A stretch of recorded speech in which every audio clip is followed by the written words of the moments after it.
그걸 맞추기 위해서 술자리 막 따라갔어요. 술자리를 갔는데 가면은 어떻게 또 술 많이 먹을 거 아니에요. 하다 보면 이거 다 따라갈 수도 없는 노릇이고 언제까지 그걸 다 맞추겠냐고요. 결국에는 여러분만의 기준을 가지고 여러분의 회사 생활에 맞는 인간관계를 갖춰가시면 그만인 겁니다. 여러분의 사연을 가지고 함께 고민을 해결해보는 고민살롱 시간입니다. 오늘 인간관계에 대한 이야기 좀 할 거예요. 특별히 술자리에 대한 이야기인데요. 그래서 이런 고민을 하시는 분들이 많이 계실 것 같아서 한 번의 사연을 가지고 함께 이야기 나눠보도록 하겠습니다. 안녕하세요. 지금 중소기업을 4년차 다니고 있는 평범한 직장인입니다. 요즘 사회생활 하면서 사람들과 어울리기 힘들어진다는 걸 느낍니다. 문제는 술 때문인데요. 제가 음주를 전혀 하지 못합니다. 요즘 회사에서는 코로나 때문에 회식은 못하고 있지만 직장 동료끼리 일 끝나고 술 한잔하는 경우 많잖아요. 조원이 전부 술을 좋아합니다. 조원 중에 경력이 있는 편이라 따로 간섭이나 억지로 행하는 경우는 없지만 당연히 술을 못 마시니 처음엔 같이 식사만 했어요. 점차적으로 모임에 끼지 못하게 되고 점점 그러다 보니 저 빼고 전부 친해지고 있네요. 지금 이 직장에서는 퇴사 후 이직을 고민하고 있어 상관없지만 다른 회사에 가서도 술에 의한 관계가 만들어지는 곳이라면 저는 어떻게 해야 할까요? 회사에서 인간관계가 술자리에서 이루어지는 경우가 진짜 많은 것 같아요. 무시할 수 없는 건 맞지만 모든 게 술자리로만 설명되진 않아요. 자, 결국 우리가 두려워하는 거는 소외받는 거죠. 근데 우리가 잘 생각해 보겠습니다. 그럼 술을 그래요, 설령 뭐 마신다 칩시다. 그걸 맞추기 위해서 술자리 막 따라갔어요. 술자리를 갔는데 가면은 어떻게 또 술 많이 먹을 거 아니에요. 하다 보면 이거 다 따라갈 수도 없는 노릇이고 또 술이야 그렇다 치고 주말 같을 때 등산을 다닌다거나 뭐 운동을 하러 다닌다거나 자기 나름만의 취미생활을 또 같이 할 수도 있잖아요. 근데 여러분은 그 취미가 없을 수도 있어. 언제까지 그걸 다 맞추겠냐고요. 결국에는 여러분만의 기준을 가지고 여러분의 회사 생활에 맞는 인간관계를 갖춰가시면 그만인 겁니다. 근데 술 얘기가 나왔으니까 제 얘기 조금만 해볼게요. 저는 사실 회사 생활 할 때부터 술 때문에 고민한 적은 별로 없어요. 아주 잠시간 있긴 있었는데 그 술 마시는 분들이 저를 눈치를 봤지 술을 안 마시는 제가 눈치를 보지는 않았어요. 그래서 제가 술 때문에 굉장히 고민했던 이런 비슷한 경험이 군대의 경험입니다. 군대에 있을 때 저는 장교로 군복무를 했거든요. 그러다 보니까 간부들끼리 술자리가 되게 많았어요. 그리고 술로 인간관계가 만들어지는 뭐 끝판왕은 군대 아닙니까?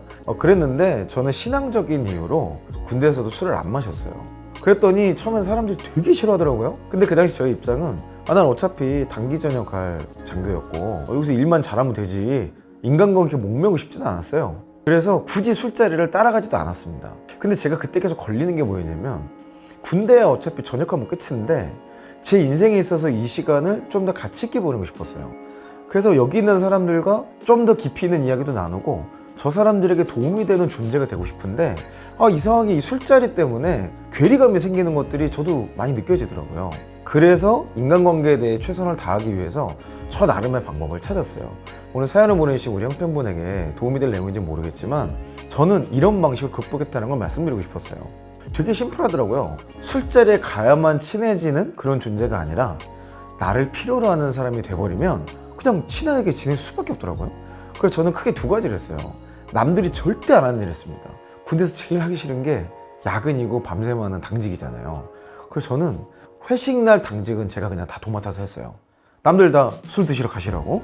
그리고 회식 전날이 또 할 일을 많이 쳐내고 되니까 사람들이 그걸 힘들어하거든요. 그러니까 회식 전날 당직도 제가 섰어요. 그리고 회식 다음날 술 먹고 나서 피곤하잖아. 그 다음날 당직도 제가 섰어요. 그래서 이틀, 3일 연속 당직을 쓴 날도 있어요. 근데 다 회식하라고 하고 당직을 제가 연이어서 쓰고 그러면 중대장님도 되게 고마워요. 이중이 덕분에 우리 회식이 중대 분위기가 좋아졌어. 뭐 이렇게 얘기하신단 말이죠. 그리고 두 번째는 다른 사람의 필요를 채우는데 저의 시간을 사용했어요. 뭐 당직을 서지 않는 날도 회식하는 날이 많잖아요. 그래서 술자리 이유가 문제예요. 항상 군대에서는 뭐 대중교통이라는 게 없잖아요. 그래서 저는 이제 철원이라는 최전방에서 근무를 했는데 뭐 가로등도 없어요. 뭐 아무것도 없고 차 없으면 못 다니는 그런 동네란 말이죠.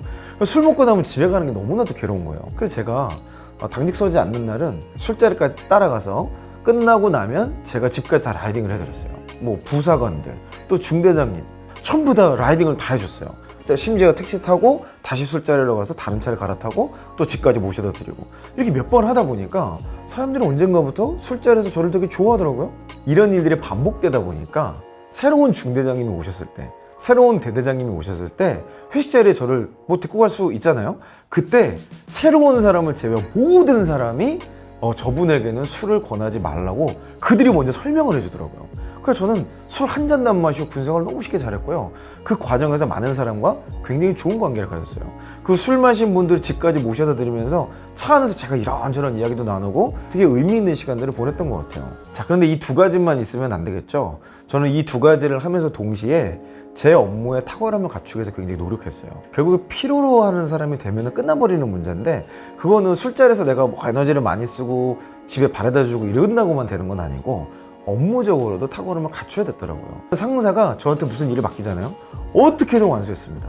그걸 뭐 밤을 새건 뭐 어떤 형태가 됐건 안 된다는 말을 절대 하지 않았고, 실제로 시키지 않았던 이 백그라운드에 있는 내용까지 파악해서 상사분의 가려운 부분을 긁어주기 위해서 노력했어요.